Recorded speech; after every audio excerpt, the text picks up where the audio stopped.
keep putting it. Oh! Okay, so to replace the washing machine rubber seal on your Blomberg washing machine, you're going to need a pair of long nose pliers, and it's just a case of taking this kind of spring out like so. Just pull it out. Comes away, it's quite easy. And then once you put that out, then the seal will then kind of fold in, so you can just pull it out off the ring like so. You can actually fold it up inside the washing machine itself, and then you need to find where the retaining spring is on the inner side, if you like. Okay, so now the front of the seal has been released from the frame of the washing machine. We're now going to pull the washing machine out. We'll take the lid off and we'll see if we can access the inner from the top. If not, we'll have to remove the whole front of the washing machine. Right, that's the lid off. Okay, now with the top's off, we can actually get access to the inner spring clip and actually see how it's sort of held on. If you get a pair of pliers just into one of these spring hooks just here, that's going to allow us to just pull it off. It would be easier with the front of the machine off, but I think we can do it without. There it is. Just tease it off. There it comes. This is how the outer clip here is very different to the inner clip. We've got a replacement inner clip with one of the parts I've bought, but we have not got a replacement outer clip, but you can see quite clearly the inner clip has been quite disfigured and it would appear worn through time really. So I'm quite comfortable to replace this and not this. This looks in pretty good condition to me. The only thing maybe this has got slightly worn over time and it's pulled out slightly, but that looks pretty good to me. So I think we'll go ahead and just replace the seal and the inner clip and we should be good to go. Okay, now the clips are out, we can just remove the seal. So it's just a case of just pulling it off really. Don't need a screwdriver or anything like that, just pull it off with your fingers. And do try and know which way around it goes. There's at the top here, there's a little lug there, and at the bottom there's these sort of drain holes here. So you want those drain holes at the bottom, yeah? No drain holes at the top. So there we go, there's the old seal. Clean the surface up a bit with a cloth quickly. And you can actually see the telltale marks of where the water's been leaking out just there. So it would appear the seal's been leaking somewhere in this region here. But the drum feels fine, so we're good to go. Okay, so here's the new seal. As I said, this bit wants to get at the top, this lug here, this drain part wants to get at the bottom. This definitely will be a lot easier with the front off. I think I'm going to take the front of the machine off. Okay, so to remove the front, it's actually pretty straightforward, it's just a few screws. First take the soap drawer out and you'll find it stops, but if you kind of tilt it or press down, sometimes there's a tab at the back. Find it just pulls out, and usually when you pull that out you'll find there's at least one, in this case two screws behind it. Take those out to start with. And once you've got those screws out, there's normally 3 or 4, in this case 3 or 4 tabs holding the top in, so we'll just release those tabs and then the front panel should come out. Sometimes you've got to slide bits up at the side to get access to screws and so forth. Just be really careful that you do what's been designed to do. Sometimes things slide in the opposite way to what you think, but here it's nice and simple, just a few tabs to release. Now remember, when you pull this away, that there are more tabs under here that you don't have to release, but you have got to be kind of sensitive to the fact that they're there as you pull it off. Like so. Right, now the front panel's off, we can get access to the screws holding the front of the machine on. These are Torx screws, in this case T20.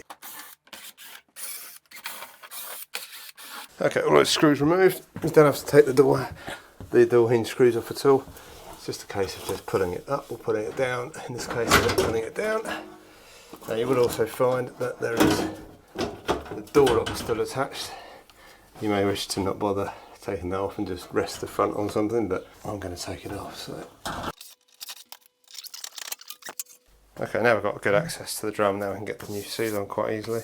Some people like to use a bit of washing up liquid to help it go on. I'm going to try without to start with. Yeah, you can see quite clearly where the leak's been previously. It does actually need a bit of cleaning up.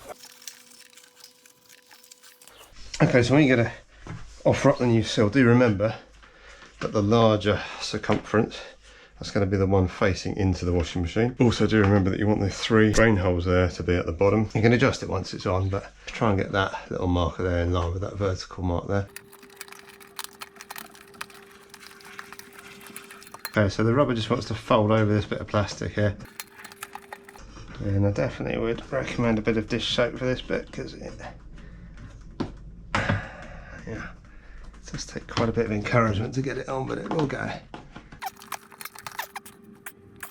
So as you can see, I'm just folding the inner bit around that bit of plastic, so it just goes around on the inside, and then once that's in, or nearly in, yeah, that's starting to feel pretty good. Just encouraging the outer part, just clip over that rim there.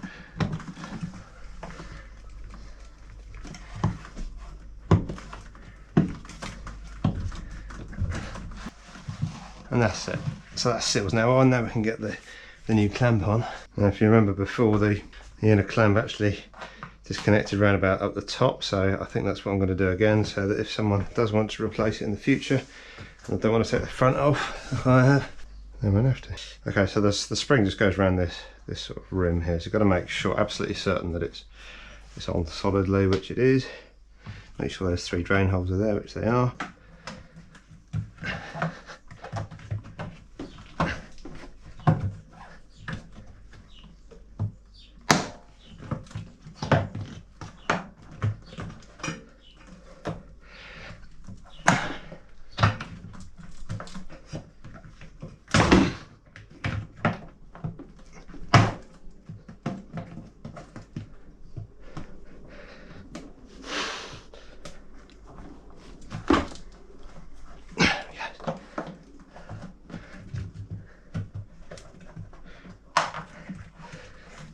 That spring's definitely on.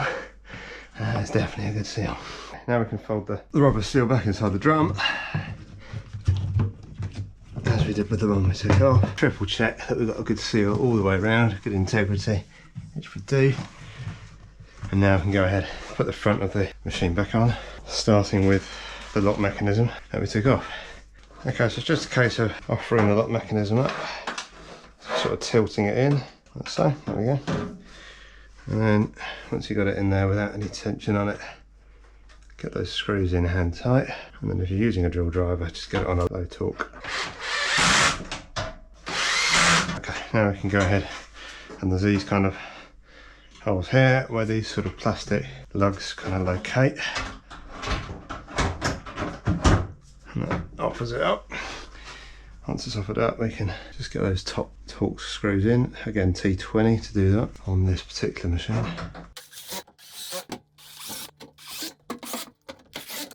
Now we can get the front panel back on.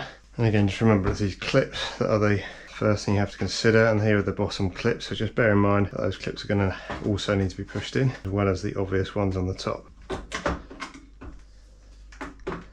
So as you offer it up, just push those clips down slightly. The middle one maybe doesn't need it quite so much. And then it should just clip in. I can see the bottom clips from the rear, I can see they're all in, so that's all good. So we can go ahead and put those last 2 screws in. And now put the lid back on.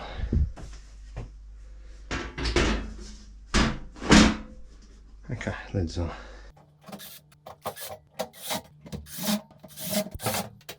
Okay, with that we can put the soap dish back in. Okay, so now we can roll the rubber seal back out, get it around the door, make sure it's securely located all the way around. And then you can just get the new seal, start with the bottom just here, and just go all the way around as far as you can before you start putting any tension on it. Now, that's about as far as I can get it without putting any tension on it, and then just get your long nose plier into that eyelet there and just pull it up and away as far as you can. And it should grip, and it should allow you to get the remainder on. There you go. You might want to use a screwdriver for that, but I would avoid that to avoid fouling on the seal itself. So that's now on. That's held on very, very tight. That's a very good seal now. I'm very happy with that as a repair. Yeah, there's a bit of water in the door from where the old seal was broken, so I'm actually just going to take the door off and get the water out of it first. So let's just do that. Let's go take the door off. It's not as big a job as it sounds. Okay, so I'm going to release the lock here. Take that out. That just pulls out, that's it. Okay, now we can just pull this off. No, that's pretty dry, so that's okay. I opened this up before and it's obviously full of water, so you may find yours is or isn't, but if you find when you slam the door there's water coming out, then there's a high chance that you've got water in there, so that's okay. So we'll put that back together.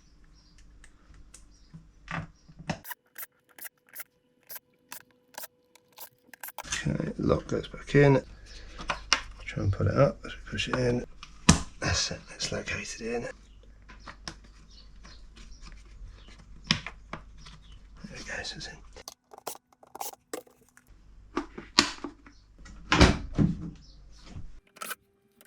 There we go.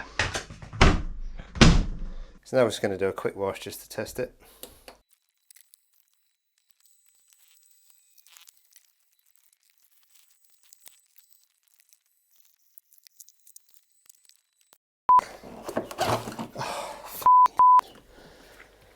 Okay, second go at getting this door seal on. Right. Okay, this one's pretty tight.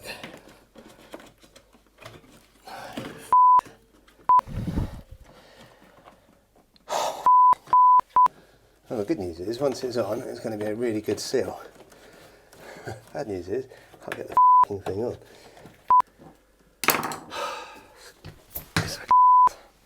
Just keep putting it. Oh! A fair amount of tension on that.